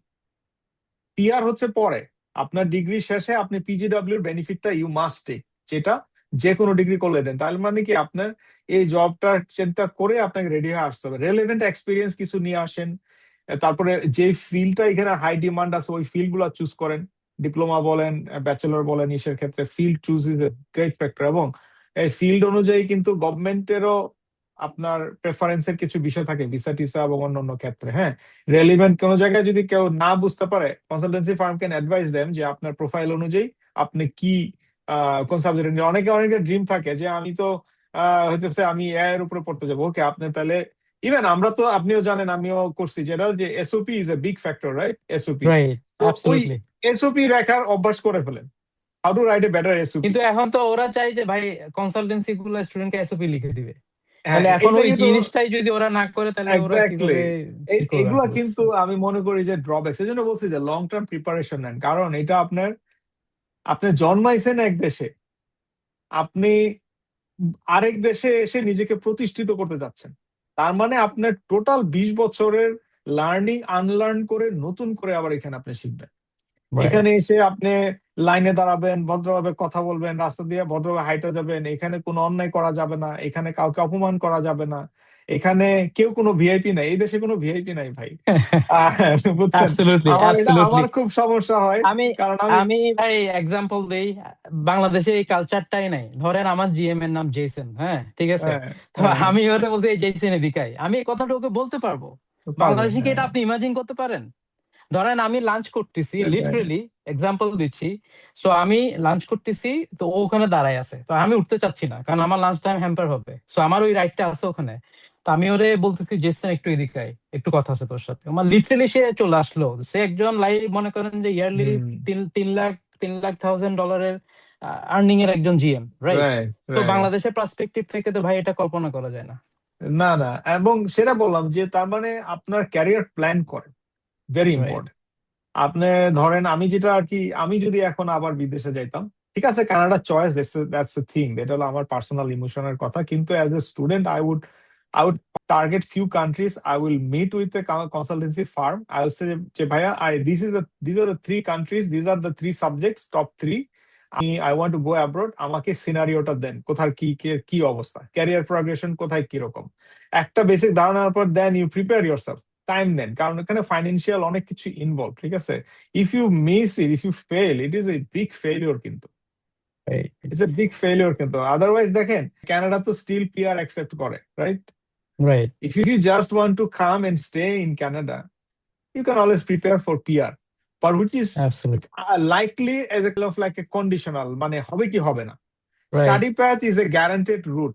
আমি যে এখানে Exactly. স্টাডি প্যাথ নিয়ে আমি তো এখানে এসে আসছি, আমার peer, my peer is also there, but আমি এন্ট্রি পয়েন্টটা আমি স্টুডেন্ট আসছি কেন, দুইটা জিনিসে। একটা হচ্ছে আমার কমিউনিটি এঙ্গেজমেন্টটা ভালো হয়েছে, এসেই আমি লোকজন পেয়ে গেছি।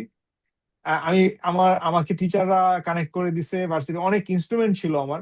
সেকেন্ড আমি আসছি আমার যে এটা কুইক। Right, right. ভাই, এই থ্যাংক আর ইউ কি। So much. খুবই ভালো বলছেন, এই জিনিসটা খুবই ভালো বলছেন, আমার ভালো লাগছে। আর লাস্ট যেটা হচ্ছে, আপনি এসএসপিসি কে কিছু বলবেন কিনা, দ্বিতীয় হচ্ছে আপনি আপনার বিজনেসের ব্যাপারে যদি কিছু বলতে চান, ওকে, আহ, ওটা দিয়ে আমরা শেষ করব। আচ্ছা আর লাস্টের বাইটা দিবেন কিন্তু ফ্রেঞ্চে, যেহেতু আপনি বাইলিঙ্গুয়াল। আচ্ছা, ওকে ভাই, থ্যাংক ইউ। আমি আসলে I must congratulate you because I am very much involved with the birth of SSPC. Okay. I know how it was born and I salute to your journey, brother. আপনি thank you. এবং মানে আপনারা ওই সময় যে ইনিশিয়েটিভটা নিছেন, it is changing the landscape. আমি আপনাকে চিনি and I know how dedicated you are as an thank entrepreneur you. to another entrepreneur, which is you. And thank my you. salute and my many congratulations on this success. I am a witness of your মানে great achievements. তো ইনশাল্লাহ thank এটা you sir. আপনি আরো আগায়, I thank you. will be always there to support you in whichever way possible. Okay. Thank you. আচ্ছা, second আমি আমার বিজনেসের কথা একটু বলি আপনাকে। So right now I have three major initiatives, these are like startups. So এর মধ্যে Africa Bangladesh business forum, it is a professional business network between African and Bangladeshi businesses. Nice. So I had a difficulty to get support from institutions, meaning difficulties এর কারণ হচ্ছে African জোনে আমাদের কোনো institutional presence নাই। মানে Africa has 54 countries and we have only 5 embassies. Right, So আপনি when you try to do business and on top of that এই 5টা এমবাসি আছে হচ্ছে ইংলিশ স্পিকিং কান্ট্রি গুলাতে। রাইট। সো ফ্র্যাঙ্কোফোন ওয়ার্ল্ডে আমাদের প্রেজেন্সই নাই। And I was based in francophone Africa. আমি তো স্টার্ট করছি আইভরি কোস্ট দিয়ে, Congo, then Uganda, Rwanda, Guinea, Senegal, and now I am highly involve with Ethiopia, Nigeria, Kenya. So আমার এক্সপিরিয়েন্সে আমি যে দেখছি যে এখানে একটা মানে প্ল্যাটফর্ম ইজ মিসিং। এই যে দুই B2B ম্যাচ মেকিং এর জন্য বাংলাদেশে আমাদের কিন্তু, আপনি মনে রাখবেন, বাংলাদেশ আমরা প্রায় অলমোস্ট 10টা এক্সপোর্ট সেক্টরে খুবই ভালো করতেছি আমরা। এর মধ্যে আমাদের নাইস। নাম্বার ওয়ান তো গার্মেন্টস আমাদের আছে, then jute product, ceramics, medicine, medical equipment, তারপর আপনার leather products, plastic products, furniture, and nice. Then আপনার হচ্ছে even Bangladeshi cement is very good. Okay, আমরা আমি যেটা ইস্যু হিসাবে দেখলাম, ইভেন আমাদের হ্যান্ডিক্রাফটস ইজ রিয়েলি গুড। তো ইস্যু হিসাবে যেটা দেখলাম যে এই বিজনেস গুলো আফ্রিকায় যাইতে পারে না ট্রাস্ট ইস্যুর কারণে। Right. That's what is the purpose of Africa Bangladesh Business Forum, যে একটা ক্রেডিবল বিজনেস ডিল যাতে বাংলাদেশি এক্সপোর্টাররা করতে পারে, টু ফ্যাসিলিটেট দ্যাট। তো মাশাআল্লাহ। আমরা এটা করি mainly, we organise on site exhibition, তারপরে আপনার বিজনেস সামিট, ট্রেড শো। হ্যাঁ, যেমন আমাদের গিনিতে আমাদের ইভেন্ট হয়েছে লাস্ট ইয়ারে। We had one of our flagship event, যেটা আমরা বলি Africa Bangladesh business forum trade show and business summit. Okay, right. সেটা আমাদের ইথিওপিয়াতে ছিল, আদিস আবাবাতে, গত বছরের নভেম্বরে, jointly organized between Africa Bangladesh forum, my forum, and the embassy of Bangladesh in Addis Ababa, and supported nice. by Export Promotion Bureau of Bangladesh and also Ministry of Foreign Affairs. আমাদের Africa wing আছে মুফাতে, they also nice. supported us in a big way. So এই বছরে যেমন আমাদের same flagship event আমাদের লেগোসে, নাইজেরিয়াতে। So এটা হলো আমার মানে একটা মানে সোশ্যাল নেটওয়ার্কিং বলতে পারেন। এখানে we have around right now around 2 to 3,000 members are part of this initiative, which is সবাই কিন্তু established businessmen. People are like, these are all serious খুবই people. সুন্দর ভাই।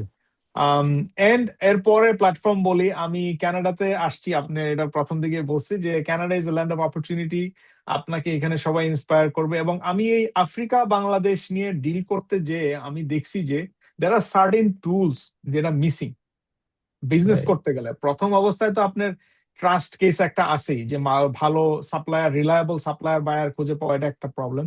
দেন আমি দেখছি যে ড্রাস্টিক্যালি ট্রানজেকশন ইস্যু আছে, মানে ব্যাংকিং প্রবলেম আছে, লাইক রাইট পেমেন্ট কালেকশন করা আফ্রিকা থেকে is a huge challenge. So that's why I launched and I built called King Mansa. So we can collect your payments within just 24 hours. It is a Canada-based company. It was registered here. It's a BC registered at a company, and we coverage like almost 46 currencies we are supporting right now. So আপনি great আফ্রিকার যে কোনো দেশ থেকে we can collect your payment just within no time. ঠিক আছে? আচ্ছা So এই দুইটা, এর বাইরে আমাদের একটা ব্র্যান্ড আছে এতদিন যেটা আমরা আর কি অত ইয়াতে ছিল না. So we have also a RMG export unit, সেটা এই ব্র্যান্ডটা একটা ই কমার্স ব্র্যান্ড. আপনি মনে হয় যেহেতু আপনি একটা সময় মিডল ইস্টে ছিলেন, আপনি মনে হয় সুকের কথা মনে আছে, সুক.com, যেটা হ্যাঁ হ্যাঁ এখনকার, সুখের হ্যাঁ, কথা শুনছি যেটা রাইট নাও যেটা অ্যামাজন ইউএই, আগে এটা সুক ছিল, রাইট পরে এটা অ্যামাজন অ্যাকোয়ার করছে. So we have a similar e-commerce hub based of West Africa. So এটা নাইস আমরা ওইখানে রেডিমেড গার্মেন্টস, জুট প্রোডাক্ট, আমাদের ডিস্ট্রিবিউশন হাব আছে, আবার আমরা নিজেরাও B2C করি, মানে we also sell to individual clients. So ওই ব্র্যান্ডটা nice we have launched it this year. ওটার নাম হলো Supik. So Supik is doing good. We have very nice significant amount of growth over the time. তো এই তিনটা জিনিস নিয়ে কাজ করতেছি, and আপনি I really I admire my country. My country is a place where I was born. তো আমি এখানে ভাই থাকলেও মানে promoting Bangladesh in many ways. আর আপনাদের জন্য বলতে পারি, আপনার প্ল্যাটফর্মের বা anybody coming through you also always welcome to reach out to me for any support, হ্যাঁ ভাই, আমি anything. লিংক দিয়ে দিব আপনার সবকিছুরই। ভাই আমি খুবই প্রাউড আপনি যে ভালো করছেন, এবং আমি আপনাকে কিন্তু ফলো করতেছি তখন থেকে, সোশ্যাল মিডিয়াতে দেখি আপনার অ্যাক্টিভিটিস, আপনি যখন Thank you. আফ্রিকাতে ছিলেন, কানাডায় মুভ করছেন এন্ড এভরিথিং। আমি really proud as a Bangladeshi যে এই Thank you. জিনিসটা, এই প্ল্যাটফর্মটা আসলে বাংলাদেশের জন্য আমার কাছে মনে হয় অনেক ভালো একটা অপরচুনিটি ক্রিয়েট করবে বিজনেসম্যানের জন্য স্পেশালি। ভাই Thank you. বিদায়টা যদি একটু ফ্রেঞ্চে দিতেন, এবং এটা কি বলছেন ইংলিশে বলে দিন কিন্তু। Okay, so I will actually speak in both English and in French. So let me start with French and then I give the translation in English. Right right Bonjour à tous. Comme vous avez déjà constaté, je m'appelle Zahirul Haq. Je suis un étudiant étranger. Je suis venu au Canada, ça fait 3 ans. Merci pour m'écouter. Et je suis très ravi à Monsieur Taufik, c'est un ami, pour m'inviter et à cette participation à cet épisode de podcast. Merci beaucoup, merci. So, hello everyone. Thank you very much. I'm really happy to be here. My name is Zahirul Haq, and I came here as an international student, and finally at this show with Mr. Taufik. And I'm really, really happy. Thanks to Mr. Taufik, and I'm really glad that he invited me. And I'm looking forward to our future discussions. Hopefully, someday I'll be back again with some new discussions. Thank you very much. ইনশাআল্লাহ। Thank you so much for your time ভাই। আসসালামু Thank you. আলাইকুম, ভালো থাকবেন। Walaikum salam.